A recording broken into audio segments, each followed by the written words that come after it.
How's it going, guys? It's Red, and in this video I'm going to be showing you guys a super powerful SMG setup that you guys can be using right now in Back 4 Blood. But before we get into that, if you're new here to the channel, make sure to leave a like on this video and subscribe for more awesome Back 4 Blood content just like this. Also, make sure to check out the link to my Discord server. It's going to be down in the description below. You guys can use it to find teammates to play Back 4 Blood with, so if you guys are in some dire need of teammates, make sure to come check out the Discord server. And without further ado, I hope you guys enjoy the video.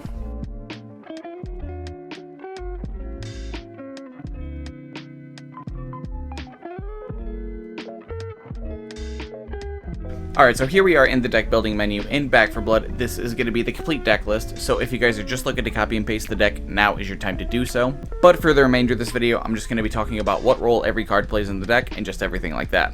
Now, a general rule of thumb that you want to keep in mind when you're playing this deck specifically, now because of the fact that SMGs just straight up can't deal as much damage as ARs can from a distance, they have to kind of make up for that by playing closer to the special infected and the common infected, and something that SMGs have more than almost any other weapon class is mobility. This is going to be one of the most mobile decks that you're going to be able to make, just because of the fact that that's just in the nature of how SMGs are supposed to play. Now, starting off with the first category, which is going to be our weak spot damage, and to start it off, we have Hyper Focused, which is going to give us plus 50% weak spot damage and minus 40% move speed while we're shooting or melee attacking as the downside. Up next, we got Hellfire, which is going to give us plus 45% move speed while we're firing and plus 3% move speed while we're not firing.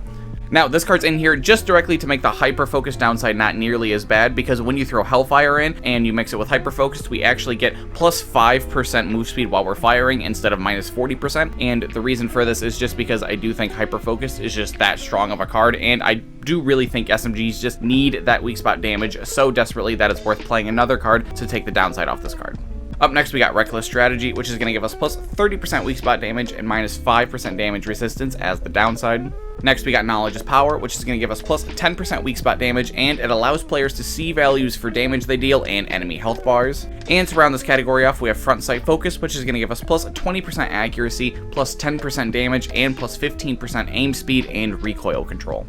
Now, as far as why you want to play these weak spot cards specifically, or at least as far as why I chose to play them specifically, I feel like Hyper Focused and Reckless Strategy are kind of stock. Like, you kind of have to play them in almost any gun deck. But, I mean, if you really wanted to, you could switch out Knowledge is Power and Front Sight Focus for Ridden Slayer, so you can have an extra card slot. Now, my only problem with that is that Ridden Slayer is just really linear, and I really don't think that there's another card that we could choose from, you know, at least from any of these, that could give us more value than what we're also getting outside of the plus 20% weak spot damage from Knowledge is Power and Front Sight Focus. Because if you look at all the extra stuff that we're getting outside of just the 20% weak spot damage, we're also getting to see the health bars for all of our special infected, which is super convenient, because it is just really nice to know when stuff is just actually dead. And we're also getting accuracy, aim speed, and recoil control on top of the 20% weak spot damage that we're getting ordinarily. Now, moving on to our next category, which is just going to be base damage, and to start this category off, we have Shredder, which is going to say each bullet hit causes the target to take 1% increased damage for 3 seconds, stacking up to 15%.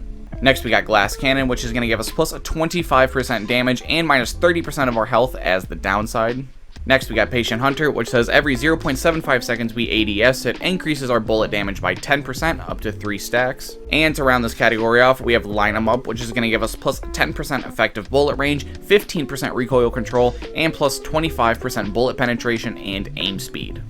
Now, as far as why you want to play these damage cards specifically, for Shredder, Glass Cannon, and Patient Hunter, these are just like the big three. These are the 3 best damage cards in the game right now, and I don't think that you can make another one-for-one switch with really any of these other cards in the game and get more damage out of it than you can these 3. And especially Shredder in this deck, because SMGs have the fastest fire rate out of any of the other weapon classes, and just make it that much more insane on top of how good it already is. And why I chose to play Line 'em Up is because there's just a lot of things that this card gives that SMGs really need, such as effective bullet range and bullet penetration. Both of those are huge, because we have to play really close up to the enemies. We have to play close to the common and the special infected for our guns to actually do something, because SMGs can't really take stuff effectively at range. But when you have things like effective bullet range and bullet penetration, I mean, the effective bullet range is just going to make it so we can get that much further away from the Ridden, because, I mean, I personally like to take my fights further away from the Ridden just so it takes them longer to get to me and actually to damage me. And you really want bullet penetration, especially for SMGs because of how close you're going to play, because if you have no bullet penetration, your bullets are just going to get stonewalled by the common until like they're actually dead. And I mean, that takes a few seconds, and that's going to make it, you know, a lot easier for you to get overrun by just common infected. And then when you start throwing things like special infected in there, things get a lot worse. But when you have bullet penetration, that stuff doesn't happen as much.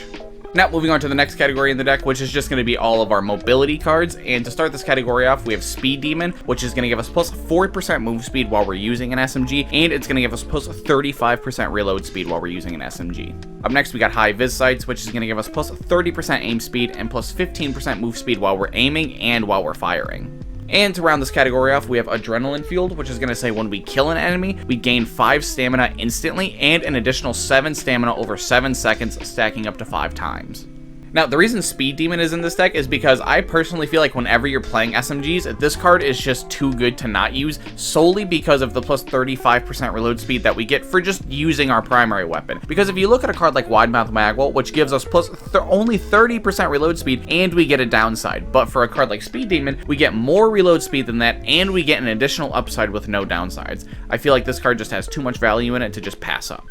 High Vis Sights is in the deck mainly for the aim speed that it gives us, because, you know, SMGs don't really have the fastest aim speed by default, and, I mean, like I said, you have to play a lot closer to your enemies, which makes it so you have to be able to aim a little bit faster than what you would normally have to be able to if you're playing something like an AR or, you know, something that could take fights at a distance. And also the, you know, the mobility that we get is nice because it also makes the downside to hyper focus just like that much more non-existent, because I'm aware it's already taken out by Hellfire, but like I was saying at the beginning of the video, SMGs are supposed to be more of a mobile class, and they're supposed to, you know, be able to take advantage of positioning more than anything else. And I mean, when you have a downside that almost limits your move speed by half when you're firing, I feel like if you're trying to stay mobility focused, you have to play, you know, a few different cards that are gonna give you move speed. Now, the reasoning for Adrenaline Fueled being in the deck is purely for positioning. I mean, because when you use this card, as long as you guys are just like somewhat killing common infected, you're basically never going to run out of stamina, and you're never going to get to a point where you have 0 stamina. And that's going to be really, really effective for, you know, helping you get better vantage points, or maybe your teammates are going to need you, because you have to play really close to the special infected and to the common infected for your gun to, you know, be useful, because SMGs are most effective at a close range. And I mean, you never really want to get caught in a position where you don't have stamina and you can't retreat, and you have a gun that doesn't do as much damage as like something else in the game.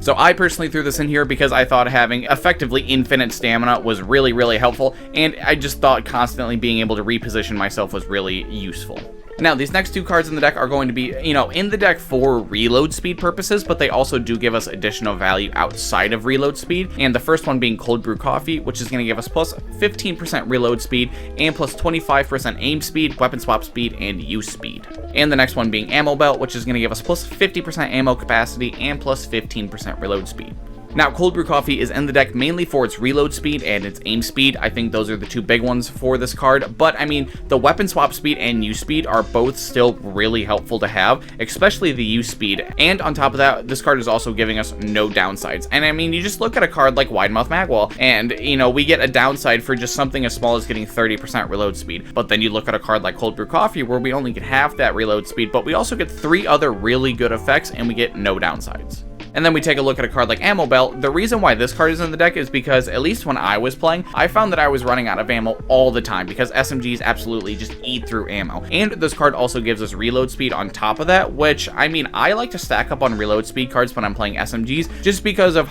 what I was saying earlier with how mobile they have to be and how quick they have to be. They just have to utilize their quickness above anything else, and that's why I think throwing something like Ammo Belt in this deck was really a good choice, rather than something like Ammo Mule or the smaller one, Ammo Pouch, that gives us bullet damage. I just think Ammo Belt was the best one for the deck. And I do feel like you have to play one of them, or you can even play something like Mag Carrier if you wanted to, but I just feel like you don't have enough base ammo on your own. And the last card in the deck is going to be Empowered Assault, which says after we kill a mutation, the next time we damage a mutation, it is guaranteed to cause them to stumble, and it also gives us a team effect of plus 5% team stumble damage. Now, the reason that this card is in the deck is because it is just an absolute powerhouse right now, because this is going to make it so facing Special Infected isn't really that scary anymore, because, I mean, this card is just like Heavy Hitter in the melee decks, and Heavy Hitter in the melee decks is one of, if not the best cards in in the entire deck, because, I mean, there's not very many special infected in the game that are going to live after you've had like 4 or 5 seconds to shoot them, because like that's how long realistically it's going to take for them to even start coming up and, you know, trying to hurt you after you've shot them with Empowered Assault and procced it.